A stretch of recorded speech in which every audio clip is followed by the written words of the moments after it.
Good day, everyone. Today we'll be talking about the Global Talent Visa in the United Kingdom. We will touch on the benefits of this visa.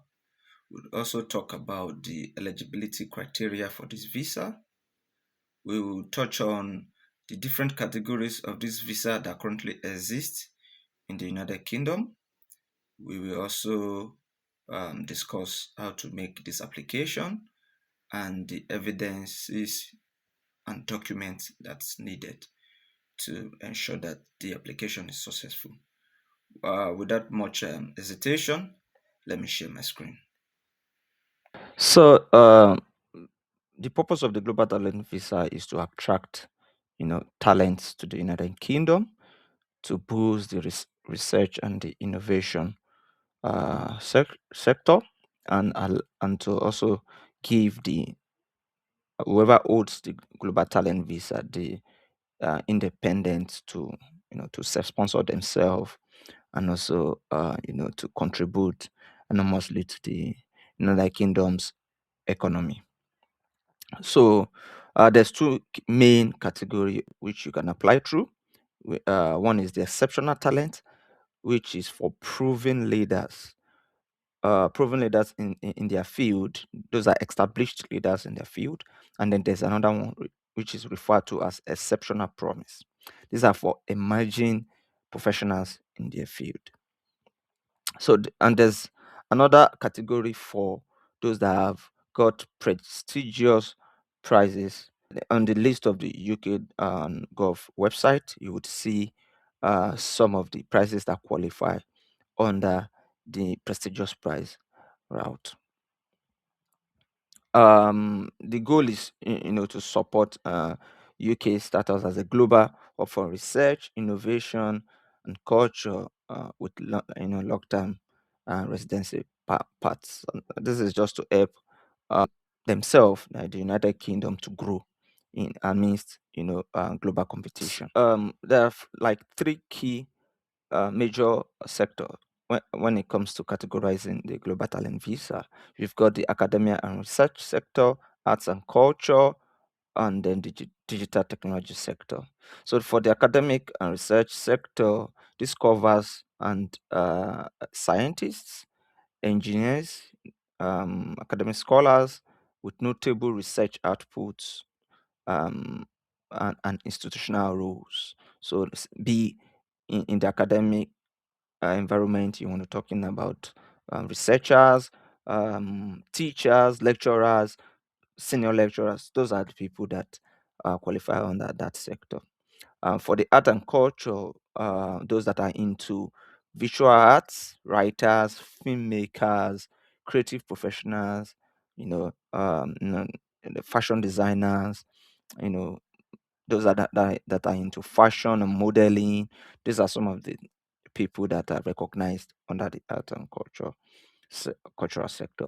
So for the digital technology sector, they focus on tech startups, um, even employees under tech companies, particularly when it has to do with software development, AI, cybersecurity, um, tech entrepreneurship, and those that can show proven impact in that line. So for eligibility criteria, you must be 18 or older, and you need to be recognized as a leader or emerging leader in those three sectors. That is academia and research, health and culture, and the digital technology sector. You need supporting documents for this to be able to be considered for this visa. Applicant must provide evidence like publications over the year, especially when you're targeting the academic and research. You need to have your portfolio put together, which comprises the projects that you've worked on over time. If you've got patents, you also need to put that, and then letters showing international recognitions and impact. These are things that would help you if you're a member of a professional body, you volunteer in one role or the other. These are some of the things that would beef up your portfolio. You know, Two other important documents is your personal statement and your CV. I think you need to write about 1,000 word personal statement detailing um, um, your achievement over the years, and you must, in your personal statement, you must be able to link what you've done in the past to the current, to what you are currently doing, and then help the reviewer panel to see how you contribute to the United Kingdom in the future. And then you need to have a detailed CV which outlines, your contribution, your future contributions, your present contributions, and even your career achievements. So for those in academic and research, and those that are considering going through the academic and research route, you need to have a PhD or equivalent experience. If you've got a PhD, you can prove that using your certificate or statement of results. And then if you do not have a PhD and you want to go through the equivalent experience route, then you must be able to show that you've probably worked in a research organization, research industry, or you've been actively doing research for the past years, say at least 3 years, with peer review articles to show for it, conference papers, citations, research um, um, impacts. You can as well, show metrics of that through Google Scholar, showing your number of citation your work has attracted over time, or even ResearchGate. If you've got patents, you need to include that. Also, proof of research grants. If you are named on research grants and funding, fellowships, awards, these are things that would help you scale through your um make your applications a success. Then you need letters from senior academics and senior colleagues. For art and culture, uh, you need to put together a very creative and strong portfolio, which may include images, recordings, videos, writing samples, showing artistic output, and demonstrating that you actually know what you are doing and that you've been in that art and culture industry for a while. Probably, later inviting you to conferences as a fashion designer. Maybe you've, exhibited your designs in Paris fashion show, in London fashion show, and you also need to, show links and proof of, recognition through maybe media writings, press release, interviews. If you are featured in reputable media firms, these are some of the things you want to include. Proof of participation in high profile competitions and festivals. And if you're a producer, yeah, this route is also for you. Especially you want to include, film and TVs that has been credited to your name, and productions that you have been on, and you need proof to show all these things. And then you need recommendation letters as well from established bodies. For for the digital tech, you need to also show, for instance, if you've got your codes in open source, you can include the link to that, your technical designs, your patents over the years. You should also be able to show metrics as to the revenue generated based on your experience, probably through your pay slips and the likes. You also want to show, for instance, if you have developed an app, how many downloads has it got? If you've developed a website, um, can we see, the number of viewers and users of that website? Just need to show how successful you've been over the years. And then leadership role is also essential.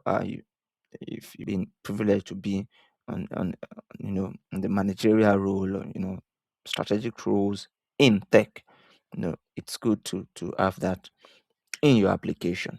And then we've got things like media presence. Have you been featured in media briefings and press releases?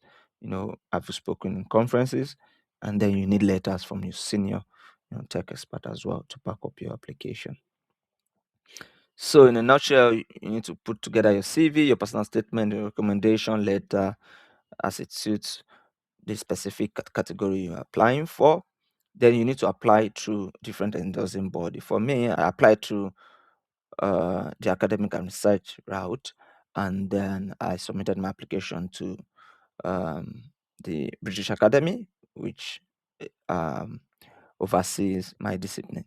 So for tech, I know they do submit the application through Technician. So you might want to research that, and then the visa application is similar to other visa applications in the UK.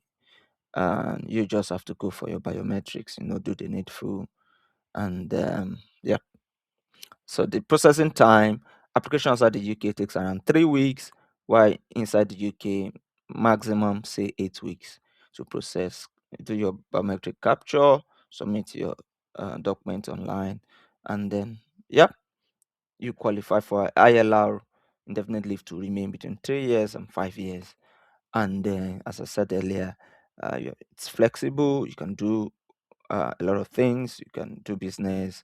You can change employee without informing the home office.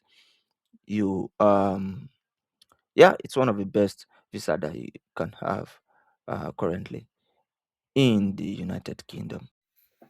Yeah, so this is just like a general overview of what the global talent is all about, who is eligible and who is not, and then the three key sectors that are currently still being considered. Hopefully, in the future, the United Kingdom might also want to include other sectors.